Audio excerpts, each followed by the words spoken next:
दोस्तों, कुछ नज़में सिर्फ सुनी नहीं जाती, उन्हें महसूस किया जाता है। और जब बात साहिर लुधियानवी की हो तो अल्फाज सिर्फ अल्फाज नहीं रहते, वो इंसान की तन्हाई, इंसान की मोहब्बत, इंसान की हसरतें और इंसान की ज़िंदगी की वाकफियत बन जाते हैं।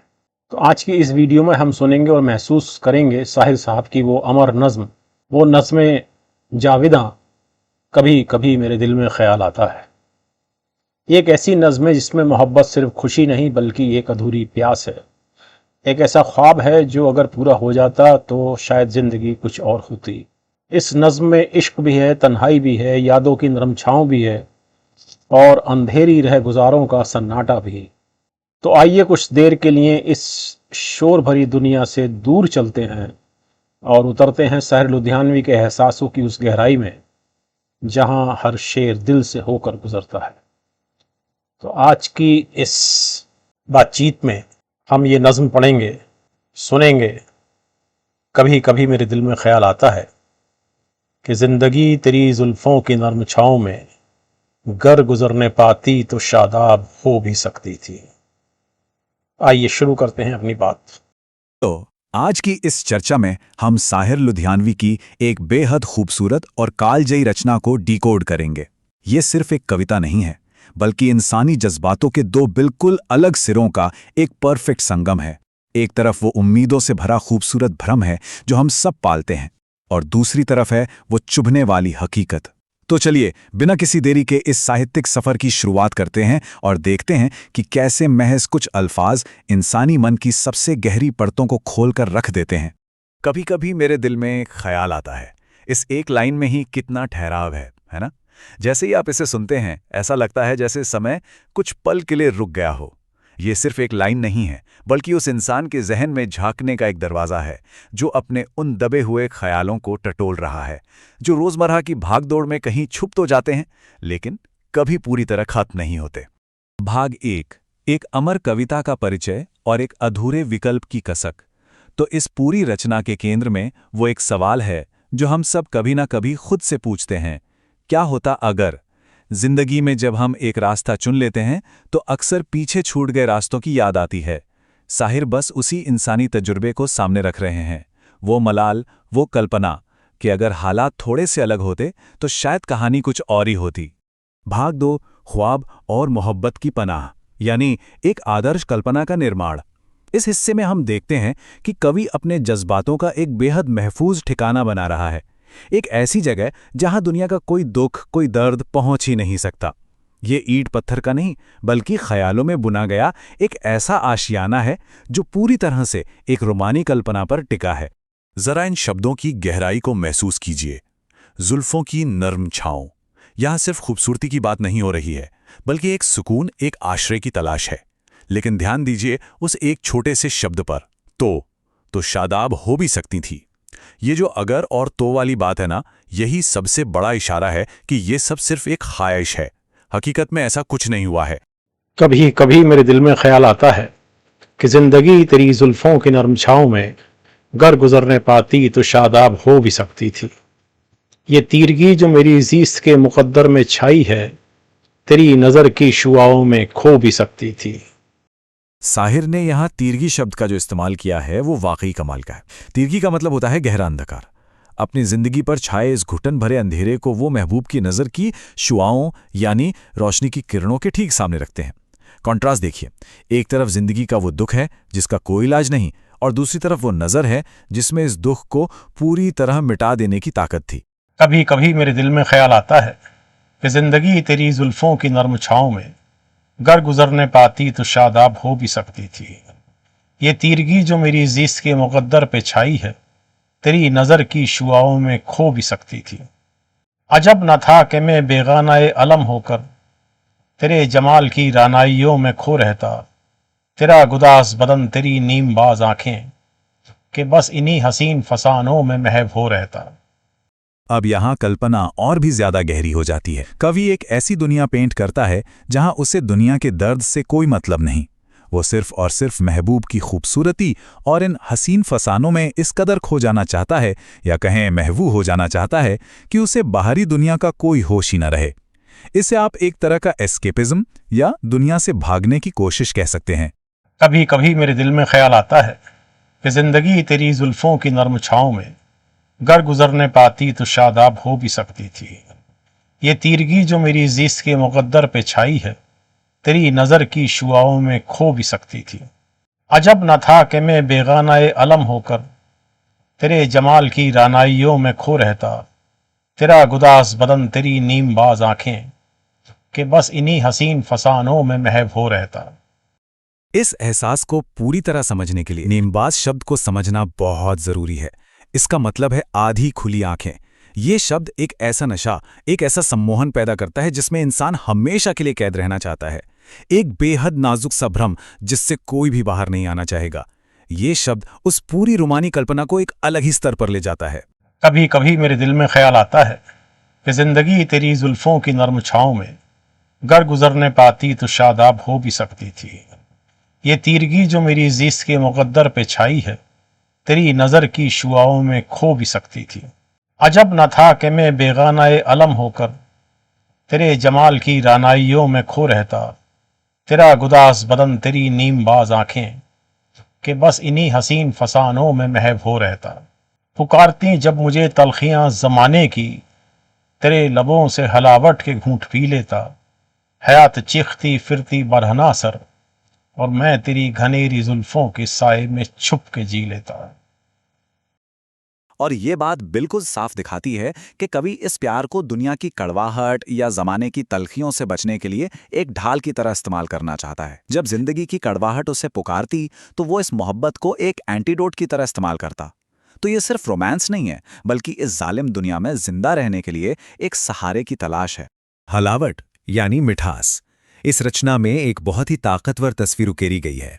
जिंदगी जब खुले सिर बिना किसी सुरक्षा के चीखती हुई घूमती है तो कवि इन घनेरी जुल्फों के साए में छुपकर इस हलावट के जरिए खुद को बचाता।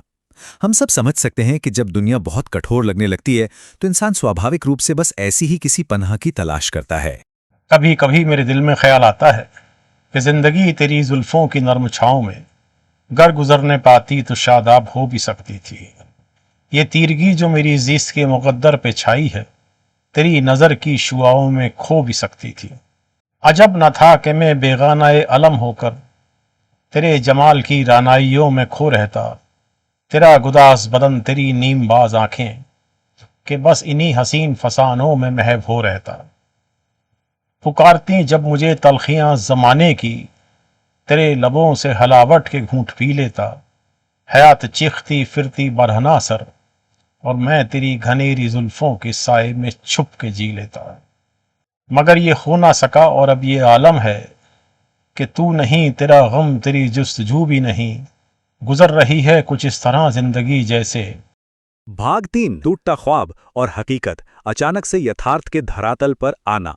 अब यहां से यह सफर एक बहुत ही तीखा मोड़ लेता है। वो जो कल्पनाओं की नर्म छांव थी वो अचानक गायब हो जाती है और हम सीधे जमीन पर आ गिरते हैं, नंगी और कठोर हकीकत के सामने। यहां से शब्दों का मिजाज, कविता की गति, सब कुछ एकदम से बदल जाता है। कभी कभी मेरे दिल में ख्याल आता है कि जिंदगी तेरी जुल्फों की नर्म छाँव में गर गुजरने पाती तो शादाब हो भी सकती थी। ये तीरगी जो मेरी ज़िस्त के मुक़द्दर पे छाई है, तेरी नज़र की शुआओं में खो भी सकती थी। अजब न था कि मैं बेगानाए अलम होकर तेरे जमाल की रानाइयों में खो रहता। तेरा गुदास बदन तेरी नीमबाज आंखें कि बस इन्हीं हसीन फसानों में महव हो रहता। पुकारती जब मुझे तलखियां ज़माने की, तेरे लबों से हलावट के घूंट पी लेता। हयात चीखती फिरती बरहना सर और मैं तेरी घनेरी जुल्फों के साए में छुप के जी लेता। मगर ये हो ना सका और अब ये आलम है कि तू नहीं, तेरा गम तेरी जुस्तजू भी नहीं।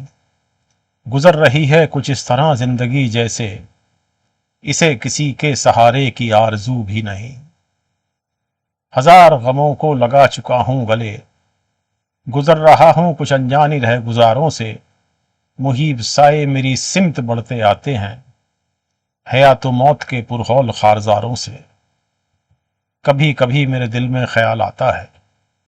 इस कॉन्ट्रास्ट को समझना बहुत दिलचस्प है। एक तरफ वो दुनिया थी जिसकी कल्पना की गई थी जुल्फों की छांव, जो एकदम नर्म और सुकून देने वाली थी। और दूसरी तरफ हैं अंधेरी रहगुजार, यानी वो ठंडे, काले और अकेले रास्ते जिन पर असल में चलना पड़ रहा है। ये उस जबरदस्त मानसिक झटके को दिखाता है जो सपनों की दुनिया से निकलकर असली दुनिया का सामना करने पर लगता है। तो सबसे अहम बात बस यहीं पर है, मगर ये हो न सका। सारा भ्रम, सारी उम्मीदें बस इसी एक लाइन में टूटकर बिखर जाती हैं।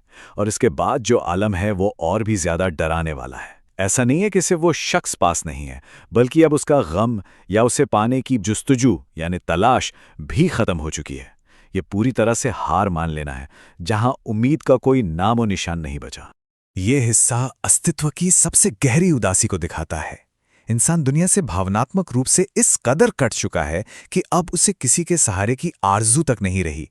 देखिए, दुख मनाने के लिए या कुछ खोजने के लिए भी ना एक तरह की ऊर्जा चाहिए होती है, लेकिन यहां वो ऊर्जा ही खत्म हो चुकी है।